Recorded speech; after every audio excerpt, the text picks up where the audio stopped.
साथ जुड़ रहे हैं पिछड़ा एवं अति पिछड़ा वर्ग कल्याण मंत्री हरीश सहनी जी। हरीश सहनी जी, बहुत बहुत स्वागत आपका टीएनपी न्यूज़ पर। बहुत बहुत धन्यवाद।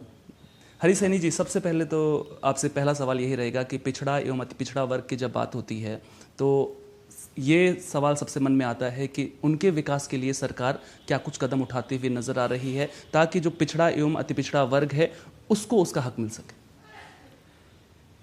बड़ा सुंदर प्रश्न आप उठाए।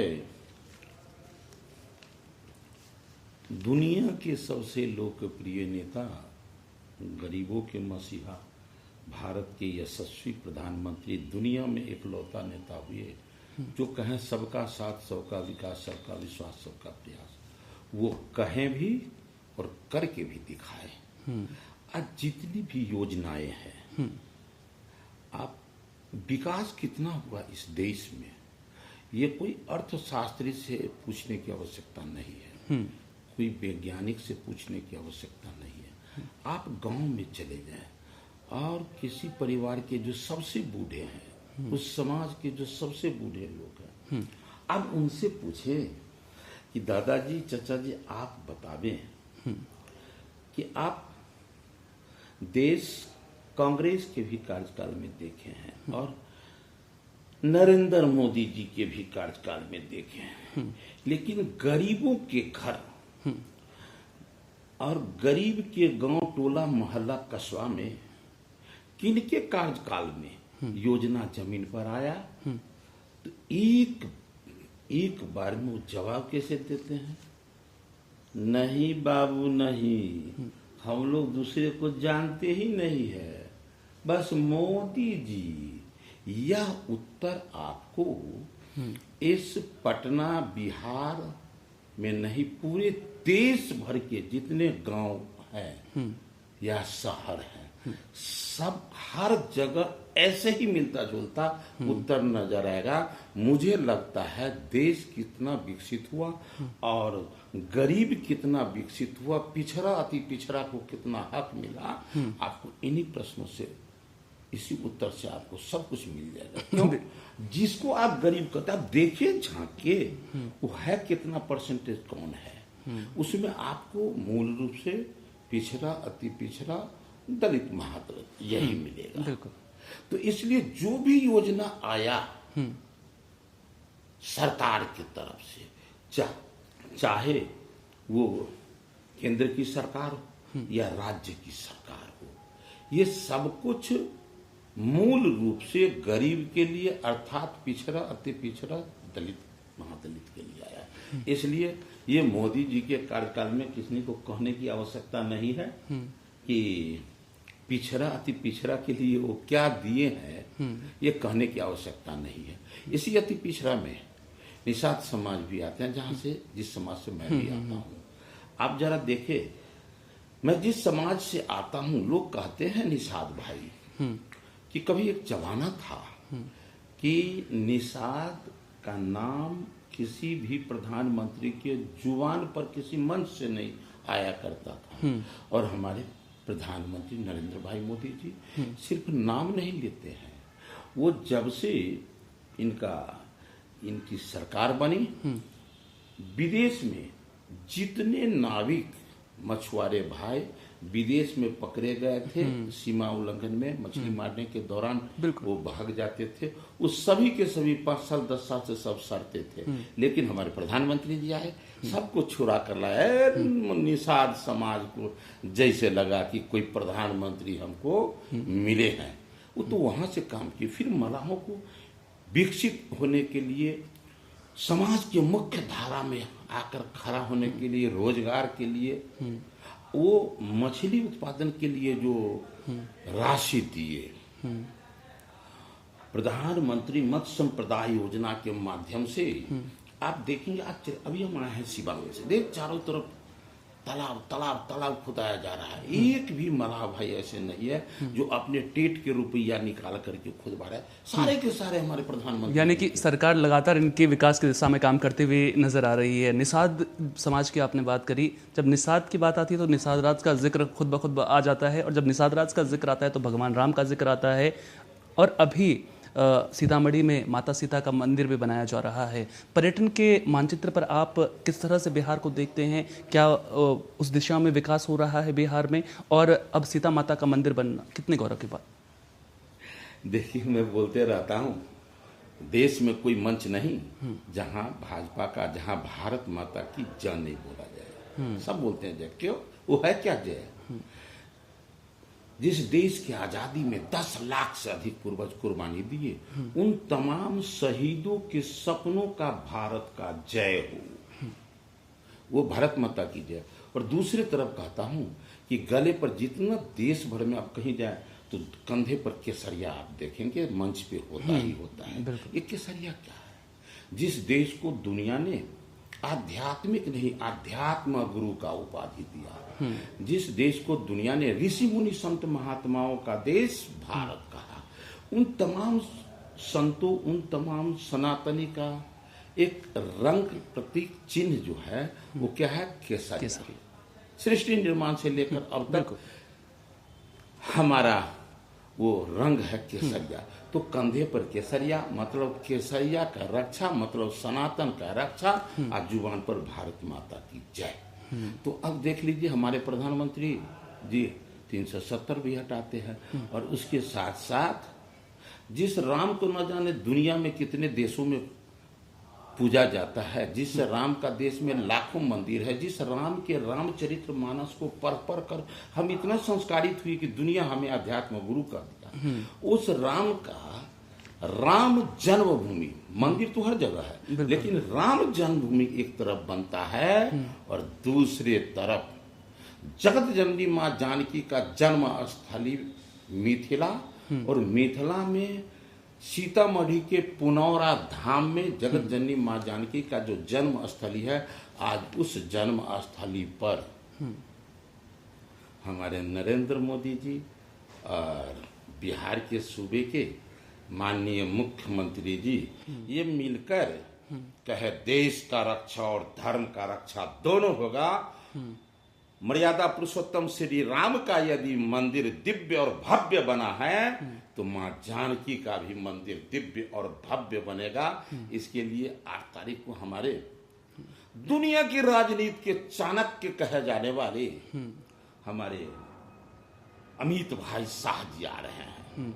ठीक है, उनके कर कमलों से वहां वो करने चला करके मंदिर का शिलान्यास का नींव रखेंगे, और जब मंदिर का निर्माण होगा तो देश नहीं दुनिया के तमाम देशों में रह रहे तमाम सनातनी का हृदय ऊंचा होगा। ये हर एक के लिए आनंद का विषय होगा। इसलिए हम लोग काफी ऊर्जावान है, काफी उत्साहित है इस समाचार को सुन करके। हमारे बैठक में आज हमारे नित्यानंद राय जी जो इस विषय को हम लोग को समाचार सुनाए थे कि जो है वहाँ शिलान्यास होने तो वाला है। खुशी आपको बहुत हुई है। अच्छा, ठीक है, यहाँ सवाल बिहार नहीं, भारत नहीं, दुनिया की बात कर रहा हूँ। दुनिया के तमाम सनातनी में उल्लास है इन विषयों को। ठीक है। अच्छा, एक और सवाल मैं पूछ लेता हूँ, पिछड़ा और अति पिछड़ा वर्ग पर वापस आता हूँ मैं। जब हमारी टीम जाती है बीच में तो कई तरह की शिकायतें भी लोगों की सुनने को मिलती हैं कि जब सरकारी योजनाओं की बात पिछड़ा अति पिछड़ा वर्ग को देने की बात आती है तो उसमें बीच में कहीं पर कुछ लोग होते हैं जो भ्रष्टाचार की आड़ लेते हुए नजर आते हैं। सरकार जीरो टॉलरेंस की बात करती है, लेकिन जो ये बीच वाले लोग हैं उनसे निपटने के लिए क्या कर रहे हैं आप? जरा सोचिए, यही देश है भारत, जिस भारत के प्रधानमंत्री एक समय में कहे थे कि मैं जो पैसा भेजता हूं गरीबों के लिए गांव में, तो 100 रुपया में मात्र 85 रुपया पहुंचता है, 15 रुपया, और शेष जो है वो रास्ते में गुल हो जाता है। राजीव गांधी जी की बात आप कर रहे हैं। बस हो गया, जो बात सब जानते हैं। लेकिन आज का एक समय है कि हमारे प्रधानमंत्री जी आज पेंशन योजना के माध्यम से 400 से 1100 करने का काम किए हैं। 1100 में 11 रुपया नहीं, 11 पैसा भी कोई उसमें से निकाल सकता है बिचौलिया क्या? नहीं ना। ये मोदी का युग है, वही काम इस तरह करते हैं। थोड़ा सा डिजिटल होने में बहुत लोगों को परेशानी होती है, लेकिन कम से कम इतना तो होता है कि जो गलत करने वाले लोग हैं उसका मार्ग क्लोज हो गया है। इसलिए कुछ लोग कहते हैं, वास्तविकता यही है कि आज वैसे ही लोग ठगे जाते थे, पिछड़े अति पिछड़े दलित महादलित समाज के लोग ठगे जाते थे।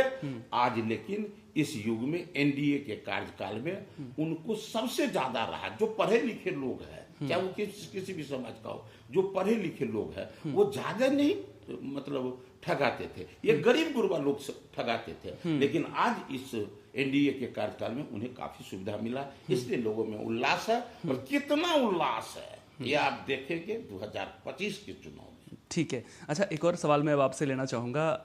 आजकल एसआईआर का मुद्दा खूब गूंज रहा है कि वोट काटे जा रहे हैं, चुनाव आयोग के साथ में बीजेपी मिली हुई, एनडीए मिला हुआ है। सवाल मेरा आपसे है, क्या पिछड़ा और अति पिछड़ा वर्ग का हक भी मारा जा रहा है इस एसआईआर के जरिए? जिस तरह के आरोप लग रहे हैं कि वोट काट रहे हैं आप मिलके चुनाव आयोग के साथ। ये शब्द कह कौन रहे हैं, महत्वपूर्ण विषय है। ये शब्द बोल कौन रहे हैं? वो लोग बोल रहे हैं जो जब उनके हाथ में सत्ता होता है तो वो परिवार के लिए जीते हैं, और जब सत्ता हाथ से चला जाता है तो उन्हें समाज नजर आने लगता है, अपना प्रांत और देश नजर आने लगता है। तो वो लोग बोल रहे हैं। वास्तविकता तो ये है, वास्तविकता तो ये है कि सबको पता है कि कुछ लोग यहाँ केवल और केवल झूठ की राजनीति करते हैं। 370 हटा तब भी उसका विरोध पूरे देश को, गरीब अमीर पढ़े लिखे मूर्ख सबको खुशी मिली थी।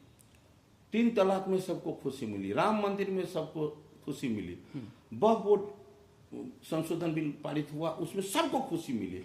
अब अभी तो और लोगों को लगा कि उन तमाम देश के आजादी में शहीद हुए तमाम शहीदों के सपनों का भारत बनाने में, भारत को दीर्घायु बनाने में यह कानून बहुत ही सहयोगी साबित होगा। जरा आप याद कर लीजिए उन दिनों को, जब बिहार में जब लोग वोट गिराने जाते थे तो वोटर को छोड़ दीजिए, मतदान कर्मी के माता पिता भी घर पर हर दिन जो है पूजा पाठ करते थे कि मेरा बेटा सही सलामत वापस आ जाए। उस समय में ये स्थिति था। और ये तो हमारे चुनाव आयोग का देन है कि परिवर्तन कितना हुआ कि आज जब उसको पहली बार वोट गिराने का अवसर मिलता है तो अपने माता पिता दादा दादी को पैर चूम के कहता है, मम्मी हम जा रहे हैं वोट गिराने के लिए। और वो प्यार से कहता है, जाओ बेटा जाओ, और तुम्हें अपने देशभक्ति का पहला आपको तुमको अवसर मिला। हंसते हुए जाता है, हंसते हुए वो वोट गिरा कर आता है। ये तो चुनाव आयोग का दिन है। यही चुनाव आयोग आज भी इतना बेहतर काम किया है, इससे भारत दीर्घायु बनेगा। आप बंगाल को देख ले, बंगाल किस तरह से लहू के रंग में रंगा होता है। क्यों? इसलिए कि वहां इस तरह से ध्यान नहीं दिया गया। काश हम उस समय ध्यान दिए हुए रहते तो मेरे बंगाल का आज ये स्थिति नहीं होता। बिहार का एक एक पिछड़ा, अति पिछड़ा, दलित महादलित, चाहे कोई भी वर्ग के लोग हो, सभी के सभी चाहते हैं कि मेरा बिहार बंगाल न बने।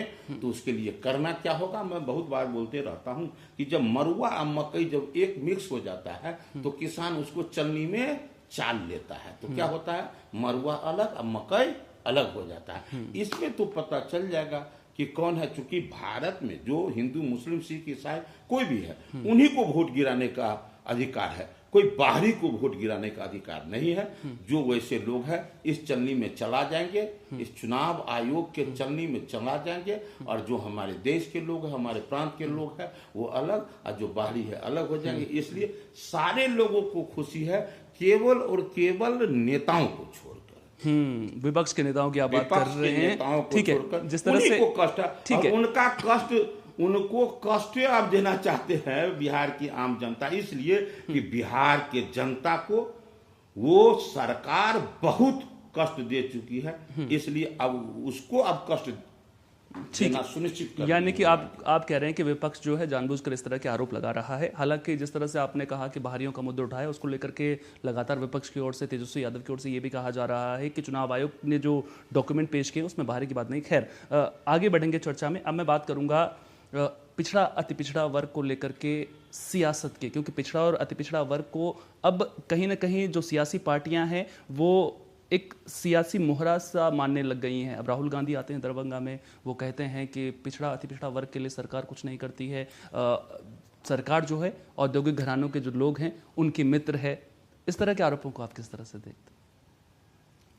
अभी जो सरकार ये 6 तरह का जो है 400 से उठाकर 1100 रुपया देने के काम किए हैं। इसमें क्या परसेंट उद्योगपति, यही तो हमको पहले बता दे। जो बाबू कह रहे हैं उसी बाबू से, जैसे हमसे पूछ रहे हैं ना, उनसे पूछ लीजिएगा ये पेंशन कैठो उद्योगपति को मिला है? नहीं ना, ये तो गरीब गुरबा के लिए है। जितने आवास बन रहे हैं कैठो उद्योगपति है, ये गरीब गुरबा के लिए है। जो आज नल जल योजना है यह उद्योग घराने के लिए है क्या? नहीं ना, वो तो गरीब के लिए है। आयुष्मान है गरीब के लिए है, बिजली है गरीब के लिए है। तो ये कहने को ये लोग कहते हैं, पहले जो है जो लोग बोलते हैं उनसे पूछिए था कि उनके कार्यकाल में पूरे बिहार में कैठो गरीब का पांव बैंक के चौकट तक गया था क्या? नहीं ना, ये तो अब का एक जमाना है, नरेंद्र मोदी जी का युग है। अब इसमें देखिए कि गरीब के लिए बहार है, गरीब जी रहे हैं। और आप जाकर देखेंगे, गांव में पूछेंगे तो आपको, हाँ, जब जहां लीडर बैठेंगे तो लीडर जहां बैठते हैं वहां जो है तो एक अलग वातावरण बनता है। लेकिन गरीब को ये पता है कि नरेंद्र मोदी जी मेरे लिए काम कर रहे हैं, आदरणीय नीतीश कुमार जी मेरे लिए काम कर रहे हैं, और गरीब भी नीतीश जी के लिए, गरीब भी मोदी जी के लिए काम कर रहे हैं। आप देखिए, अब पहली सभा हुई, उसमें कहा बाप रे बाप इतनी बड़ी सभा हुई मोदी जी का। अब उससे बड़ी सभा फिर झंझारपुर में, उससे बड़ी सभा सिवान में, उससे बड़ी सभा अभी फिर मोतिहारी में। ये क्या हो रहा है? गरीब को जब मोदी जी देखते हैं तो गरीब के भी मन में उत्साह होता है, हम भी मोदी जी को देखें। और देखने के लिए उमड़ते हैं। मोदी जी का जय घोष, भारत माता की जय घोष, देश का रक्षा, धर्म की रक्षा की बातें। इसलिए ये कोई बाबू कुछ बोलते हैं ना, उनको बोलते रहने दीजिए। उनको कहिए कि जब जब चुनाव आएगा एक रट लगाएंगे, गरीब का हकमारी हो रहा है, आरक्षण समाप्त कर दिए जाएंगे, संविधान खतरे में पड़ जाएगा। संविधान खतरा में तो उनका पूर्वजे देखे गए, दादिये जी इनका देखे गए, सो नहीं दिखाई देता है। दुनिया शर्मसार हो गया था। इसलिए ये लोग झूठ बोलकर राजनीति करना चाहते हैं। जात पात की राजनीति, भारतीय जनता पार्टी की राजनीति में जात पात नहीं है, इसमें राष्ट्रवाद और विकासवाद जो दुनिया चाहती है, जो हमारे पुरखा चाहते थे। देश की आजादी में जो 10 लाख से अधिक पूर्वज कुर्बानी दिए थे, वो जो चाह रहे थे वो आज हमारे मोदी जी कर रहे हैं। इसलिए जनता खुश है। ठीक है, बहुत बहुत शुक्रिया हरीश सहनी जी, आप इस चर्चा में हमारे साथ में जुड़े और आपने तमाम अहम मुद्दों को लेकर के विस्तार पूर्वक अपनी बात रखी। तो ये थे हरीश सहनी जी, जो बिहार सरकार में पिछड़ा एवं अति पिछड़ा वर्ग के कल्याण मंत्री हैं, और इन्होंने तमाम मुद्दों पर बेबाकी के साथ में अपनी राय रखी है।